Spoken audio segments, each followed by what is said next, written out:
This video is the second in a series of 4 videos that make up a lecture that was delivered to BSc students at the University of Manchester.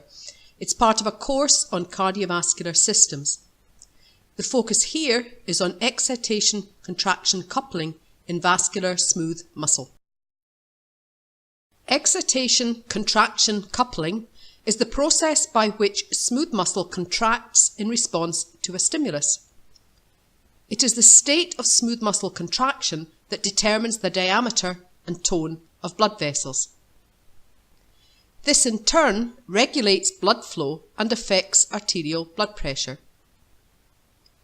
You will see how vasoconstriction, or narrowing of blood vessels, is brought about by smooth muscle cells contracting, and how vasodilation results from smooth muscle cells relaxing.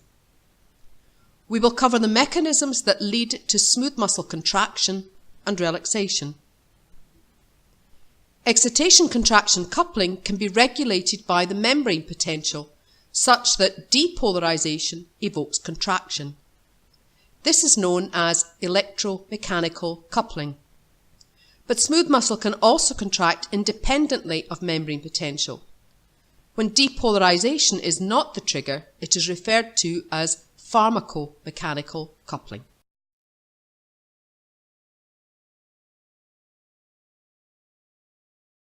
This photograph shows smooth muscle cells that have been isolated from an artery wall.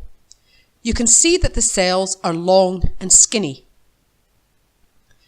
This fluorescence image of an arteriole shows how the muscle cells are oriented around the vessel wall. The blue stain shows individual cell nuclei, while the green stain is due to a voltage-sensitive dye and it's brightest around the cell membranes. So you can distinguish individual smooth muscle cells in the vessel wall. For example, there is one here, which interlinks with another cell outlined here in red. It disappears around the other side of the vessel. A large part of this cell, outlined in blue, spans much of the width of the artery. The orientation of the cells gives rise to a clear stripy pattern that wraps around the circumference of the vessel. The cartoon at the bottom illustrates the consequence of this structure. As the muscle cell contracts and shortens, the vessel lumen becomes narrower, showing constriction. In contrast, as the cells relax and become longer, the vessel lumen dilates.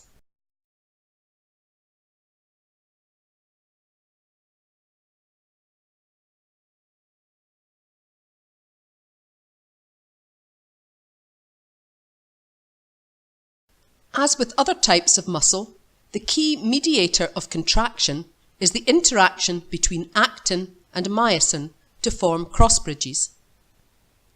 In smooth muscle, this interaction depends on the phosphorylation of myosin, more specifically the myosin light chain. The state of phosphorylation of myosin depends on the relative actions of 2 enzymes. Myosin light chain kinase promotes myosin phosphorylation by transferring a phosphate group from ATP. The removal of phosphate from myosin is mediated by the enzyme myosin phosphatase. So what determines the effects of these 2 enzymes? Contraction begins when there is a rise in the concentration of free calcium ions in the cell cytoplasm. The cells contain the calcium binding protein calmodulin, which interacts with calcium to form a calcium calmodulin complex. This complex in turn activates myosin light chain kinase to phosphorylate myosin. A number of signaling pathways can interfere with the reaction between calcium calmodulin and myosin light chain kinase. For example, cyclic AMP and cyclic GMP both inhibit the reaction and cause relaxation of the muscle. Many vasodilators act via the cyclic AMP or cyclic GMP pathways. At the other side of the equation, myosin phosphatase activity is inhibited by Rho kinase and by protein kinase C. These enzymes are activated by a number of vasoconstrictors which promote smooth muscle contraction.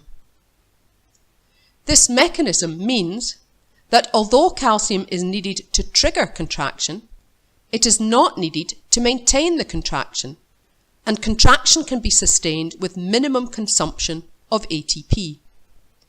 Thus, blood vessels are able to maintain constriction for prolonged periods.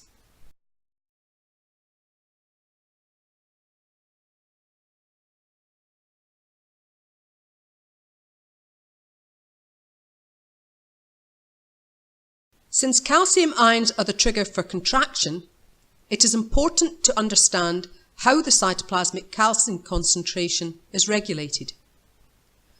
We will focus first on electromechanical coupling, whereby the membrane potential regulates contraction.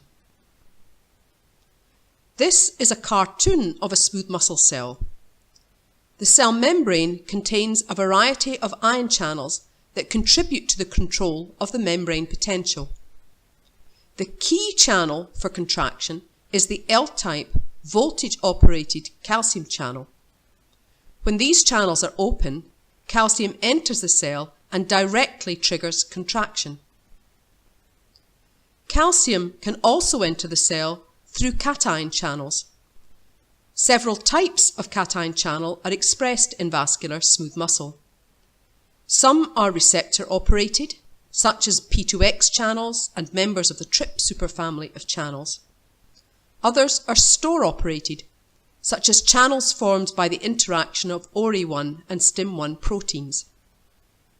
I won't go into the mechanisms of activation of these channels, but suffice it to say that they open in response to the depletion of calcium stores in the sarcoplasmic reticulum. Some cation channels have substantial permeability to calcium, and enough calcium can enter the cell through these channels to directly trigger contraction. Most cation channels are more permeable to sodium than calcium, and the main function of cation channels is therefore to mediate the influx of sodium ions, which depolarizes the cell. The depolarization, in turn, activates voltage-operated calcium channels and calcium influx. Other ion channels affect calcium influx by changing the membrane potential.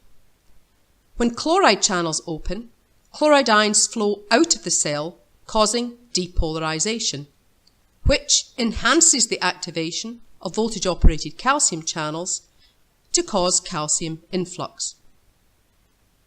When potassium channels open, potassium ions flow out of the cell to cause hyperpolarization. This counteracts depolarization to close the voltage-operated calcium channels and inhibit calcium influx. Positive and negative feedback mechanisms also contribute to the control of membrane potential and calcium influx. As the calcium concentration rises in the cell, calcium can act back on chloride or potassium channels to cause activation. Depending on the location and relative density of calcium-sensitive chloride and potassium channels in the cell, the overall effect could be depolarization or hyperpolarization to further promote or inhibit calcium channel activity and calcium influx.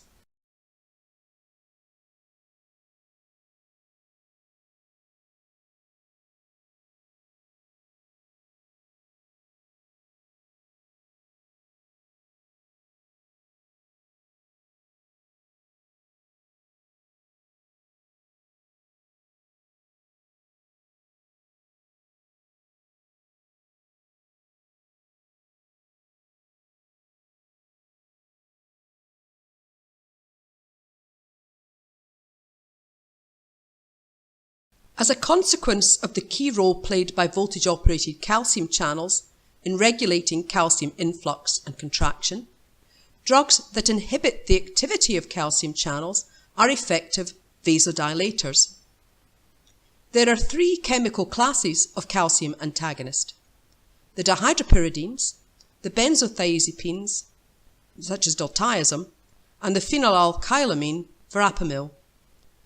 They all inhibit the L-type calcium channel, but they show differential selectivity toward calcium channels in smooth muscle compared with heart. The dihydropyridines are more potent in smooth muscle than heart. The dihydropyridines are therefore the class of antagonist that is used clinically to treat hypertension and angina. Smooth muscle selectivity arises because the drugs interact preferentially with inactivated calcium channels, and smooth muscle is substantially more depolarized at rest than cardiac muscle. A higher percentage of calcium channels are therefore inactivated at rest in smooth muscle, which increases their affinity for dihydropyridines. Nifedipine was the first dihydropyridine to be discovered, but there are now a lot of drugs in this class. A few examples are shown here. Amlodipine is the most widely used clinically due to its better pharmacokinetics.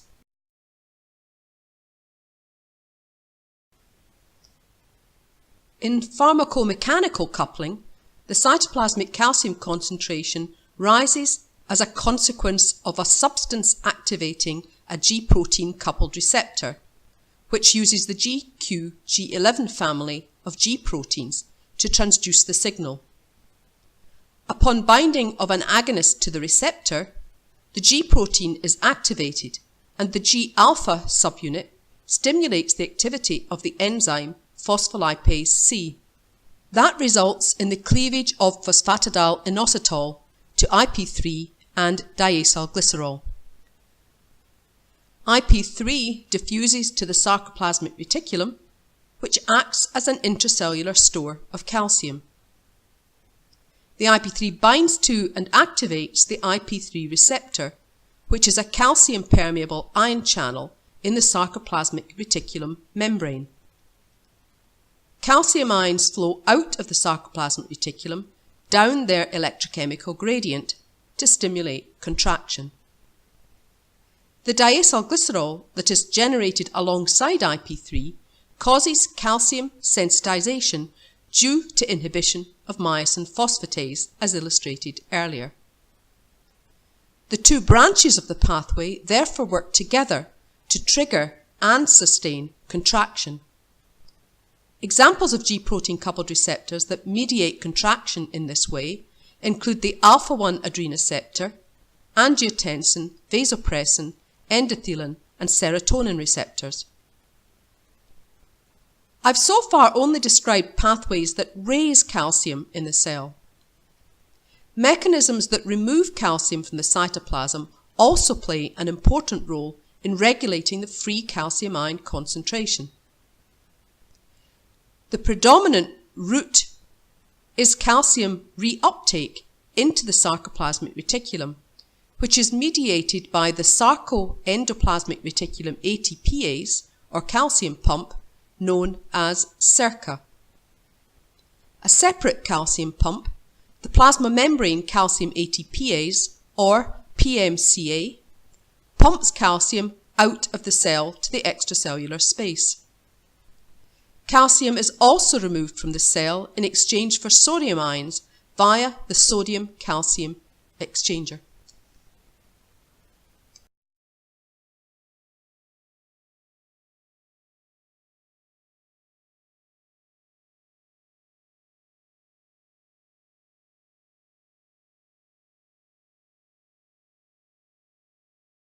The next video in this series covers the various ways in which vascular tone can be regulated.